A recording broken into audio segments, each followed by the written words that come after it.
পরীক্ষা ইংরেজি গ্রামার নিয়ে কি চিন্তা হয়, বিশেষ করে ভার্ভগুলো নিয়ে? আচ্ছা, আর কোনো চিন্তা নেই।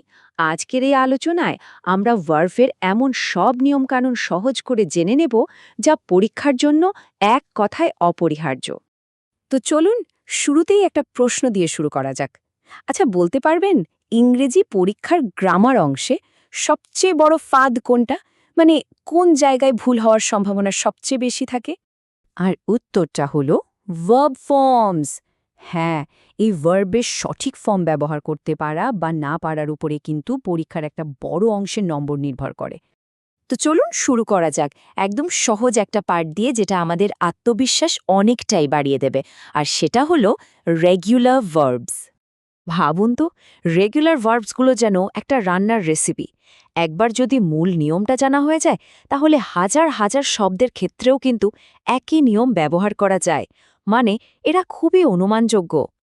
এই রেগুলার ভার্ব বানানোর জন্য মূলত 4টা সহজ নিয়ম আছে। এই নিয়মগুলো মাথায় রাখলে ব্যাপারটা একদম জলের মতো সোজা হয়ে যাবে। চলুন এক এক করে দেখে নেওয়া যাক। এটা হলো সবচেয়ে কমন আর সবচেয়ে সোজা নিয়মটা। বেশিরভাগ ভার্বের শেষে শুধু একটা ইডি বসিয়ে দিলেই কাজ শেষ। যেমন ধরুন ওয়াক হয়ে গেল ওয়াকড। কি সোজা না? এবার আসি দ্বিতীয় নিয়মে। এটাও কিন্তু খুব সহজ একটা ব্যাপার। যদি কোনো ভার্বের শেষে আগে থেকে ই থাকে, তাহলে তো আর নতুন করে ই যোগ করার দরকার নেই, তাই না? শুধু একটা ডি বসিয়ে দিলেই হবে। এই নিয়মটা একটু মন দিয়ে দেখতে হবে। ব্যাপারটা হলো, যদি কোনো ভার্বের শেষের অক্ষরটা একটা কনসোনেন্ট হয় আর তার ঠিক আগের অক্ষরটা একটা ভাওয়েল, মানে এ, ই, আই, ও, ইউ এর কোনো একটা হয়, তখন ইডি যোগ করার আগে শেষের কনসোনেন্টটা ডাবল হয়ে যায়। যেমন স্টপের পিটা ডাবল হয়ে স্টপড হয়েছে। আর যদি কোনো ভার্বের শেষে ওয়াই থাকে, তখন কি হবে? খুব সোজা, ওয়াইয়ের জায়গায় একটা আই বসবে, তারপর ইডি যোগ হবে।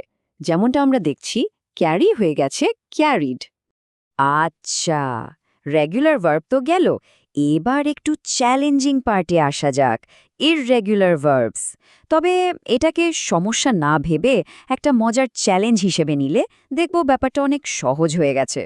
এই স্লাইডটা দেখলেই পার্থক্যটা একদম পরিষ্কার হয়ে যাবে।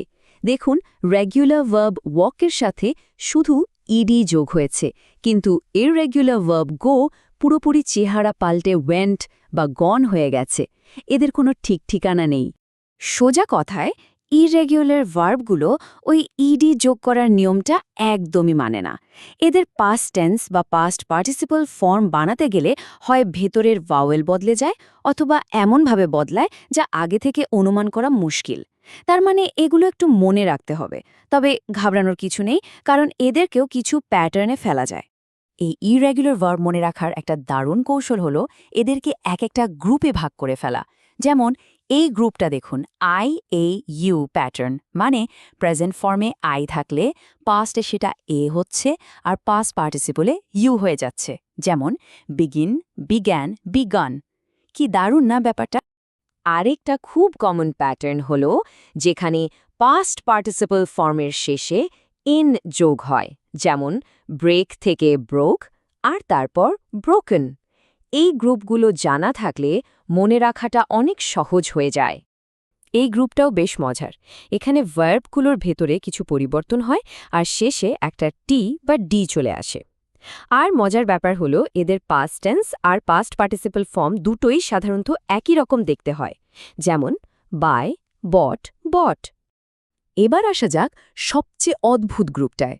তবে মনে রাখার জন্য এটাই সবচেয়ে সোজা, কারণ এদের প্রেজেন্ট, পাস্ট, পাস্ট পার্টিসিপল তিনটে ফর্মই হুবহু এক। কাট, কাট, কাট, পুট, পুট, পুট। কিন্তু এখানে একটা বড় ফাঁদ আছে। সেটা হলো রিড শব্দটা। বানান এক থাকলেও পাস্ট টেন্স আর পাস্ট পার্টিসিপলে এর উচ্চারণ কিন্তু রেড, রিড নয়। পরীক্ষায় কিন্তু এই জায়গাটা থেকে প্রায়ই প্রশ্ন আসে, তাই খুব সাবধান। বেশ, আমরা রেগুলার আর ইররেগুলার ভার্বের প্রায় সব নিয়মকানুন দেখে ফেললাম। চলুন এবার সবগুলোকে একসাথে করে পরীক্ষার জন্য কিভাবে প্রস্তুতি নিতে হবে সেদিকে মন দেওয়া যাক। পরীক্ষার খাতায় প্রায়ই কিছু কমন ভুল দেখা যায়। যেমন অনেকে বাই পাস্ট টেন্স বাইড লিখে ফেলে, যেটা একদমই ভুল। সঠিকটা হলো বট। সেরকমই গোড বা কাটেড বলে কোনো শব্দই হয় না। এই ভুলগুলো যেন কোনোভাবেই না হয় সেদিকে খেয়াল রাখতে হবে। চলুন একটা ছোট্ট প্র্যাকটিস করা যাক।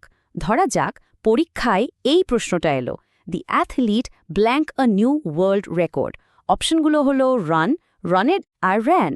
এখন বাক্যটা দেখে বোঝা যাচ্ছে ঘটনাটা অতীতে ঘটেছে, তাহলে আমাদের রানের পাস্ট টেন্স ফর্মটা লাগবে, আর সেটা হলো র্যান। তাই সঠিক উত্তর সি, র্যান। রানেড বলে কিন্তু কিছু হয় না। আর এই হলো আমাদের ফাইনাল রিভিশন টেবল। পরীক্ষার আগে শেষ মুহূর্তে চোখ বুলিয়ে নেওয়ার জন্য এর থেকে ভালো আর কিছু হতেই পারে না। এখানে রেগুলার আর ইররেগুলার ভার্বের সব মূল নিয়মগুলো এক জায়গায় করে দেওয়া আছে। এটা একটা দারুণ কাজের জিনিস। তো ভার্বের কোড তো আমরা সমাধান করেই ফেললাম। এখন আসল কাজটা শুরু। প্রশ্ন হলো, প্র্যাকটিসটা কোনটা দিয়ে শুরু করা উচিত? সহজ রেগুলার ভার্ব দিয়ে নাকি চ্যালেঞ্জিং ইররেগুলার ভার্বস দিয়ে? এই সিদ্ধান্তটা যার যার নিজের। তবে যেটাই হোক, মূল কথা হলো অনুশীলন চালিয়ে যেতে হবে, থামলে চলবে না।